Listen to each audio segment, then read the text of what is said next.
has been sentenced to 20 years in prison after being found guilty of felony charges in the deaths of her 2 toddlers. Prosecutors said that Randolph had left her 16-month-old son and 2-year-old daughter in a hot car last May. They'd been playing in the car but refused to get out.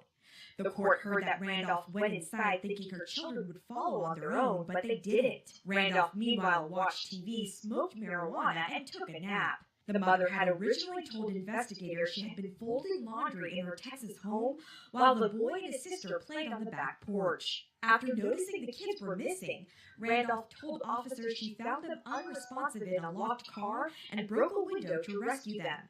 It was close to 96 degrees that day. Authorities say Randolph repeatedly changed her story under questioning, and that when she awoke and found the children unresponsive inside the car, she broke the window to make it look like an accident.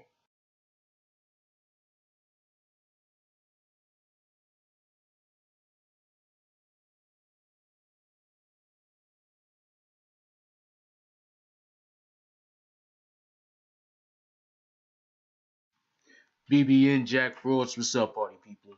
Hey, before the video we will continue, hit that like button, subscribe, and join the notification game.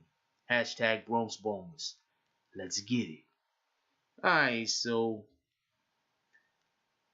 look, this world that we live in, tragedies are everywhere, pardon me.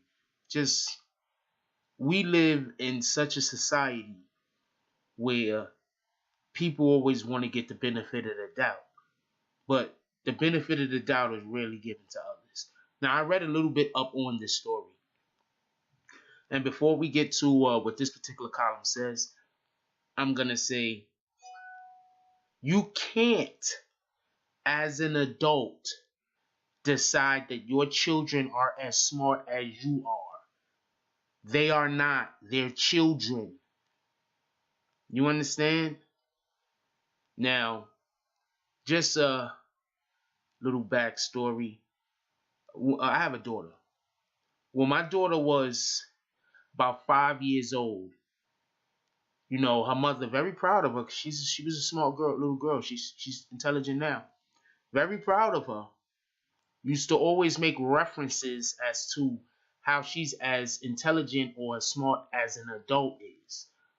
And I used to always, you know, have an issue with this. Because I'm saying she's a child. She is not as intelligent or as smart as an adult is. This right here is one of those cases where a parent, if her story is correct, if the last story she told is correct, this is a case where a parent decided that a 2-year-old was as intelligent or as smart as, let's say, a teenager, and was able to get out of a locked car on her own, supposedly, bring her 15-month little brother with her, and make it back into the house. I mean, even the ending story, the last story in which we've heard her use, has holes in it to me. But we have to remember, children are children. We have this thing in our society where we like to put more on a child than the child needs to have put on them. Then when said child becomes a teenager or an adolescent or whatever the case is, we wonder why these children are stressed. We wonder why these children have problems dealing with issues. You know?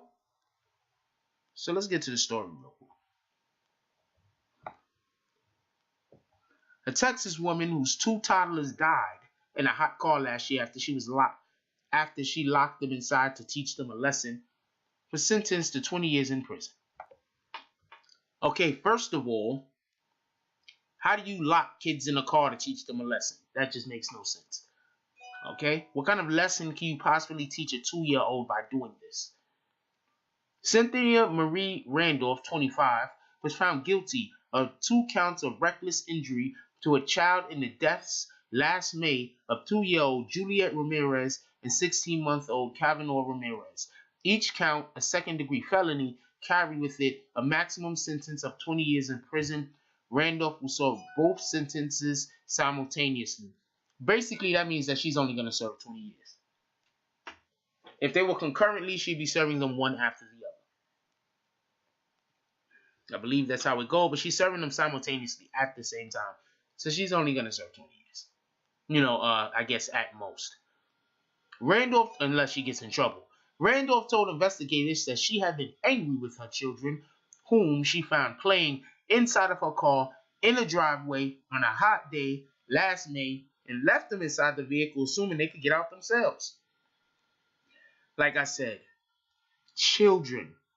We have to stop treating children like they're more than just children.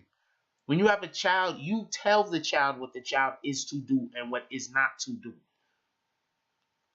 There's a thing where we don't discipline, where we decide things will get better if we just leave it be. They'll get it. Yes, children are going to get certain things, but discipline is important. Correcting children is important. Please, let's not forget this. She went back inside their home, smoked marijuana, watched Keeping Up with the Kardashians, and took a 2 to 3 hour nap, according to the trial testimony. She smoked weed and fell asleep. Basically what happened. She smoked weed and fell asleep, supposedly, because we don't know. You know what I'm saying? I mean, we don't know. She smoked weed and fell asleep. So she went back inside their home, smoked marijuana, watched Keeping Up with the Kardashians, took a 2 to 3 hour nap, according to trial testimony. The Fort Worth Star-Telegram reported. By the time she went back to check on the children, they were unresponsive and soon to be pronounced dead.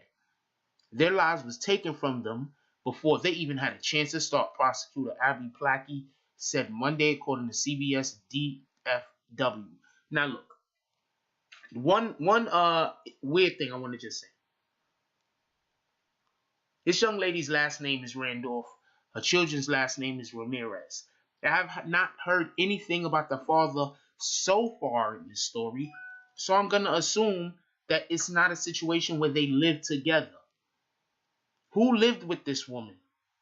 Did this woman have a mental problem? Did she need help?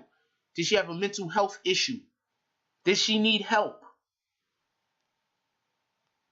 We need to stop deciding that just because people don't ask for help, that they don't need it. We see people and we can tell if individuals need help. When we see these young mothers struggling, I don't know if this is her case. I'm just making a point. When we see these young mothers struggling, we need to offer assistance. We don't know what was going on in this young lady's head. I want to assume that all of this was an accident. But that account of events wasn't what Randolph initially told police. On May 26, 2017, the day her 2 children were found dead, Randolph instead fabricated for investigators a mother's nightmare. She said she had been folding laundry and watching television while Juliet and Cavanaugh played in an enclosed sunroom on the porch.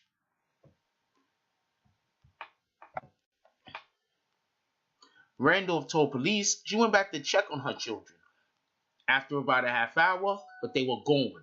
She added that after a half hour of searching, she finally spotted their bodies unresponsive inside of her 2010 Honda Cross Tour parked in her driveway.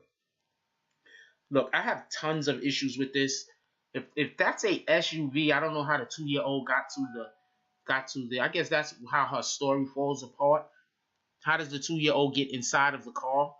She's a 2-year-old. She's opening car doors. She can reach the car door. That little girl looked pretty small. The car door was just open. That's how you do. You just leave your car door open sitting in the driveway while you're in the house living life. There's tons of different issues and problems in this particular situation. But one of the main things that we need to know is children are children. Please let your children be children. Discipline them. Laugh with them. Have fun with them. Make memories with them. But let them be children. And ESPN just got a plug. That was my phone. Anyway, let me know what y'all guys think about this. Leave the comments down below. Like, comment, subscribe. Join the notification gang. #GrownSpoms. Let's get it. I love y'all. Take care of each other. Hug the kids for me. And that's all I got on this one. I'm out. If you like this video, please hit the like and subscribe button. If you would like to help dictate the direction that this channel takes, please leave a comment. All comments are appreciated, whether positive or negative. Thank you very much and enjoy your day. And remember, positive thoughts cause for positive things to happen. Let's get it.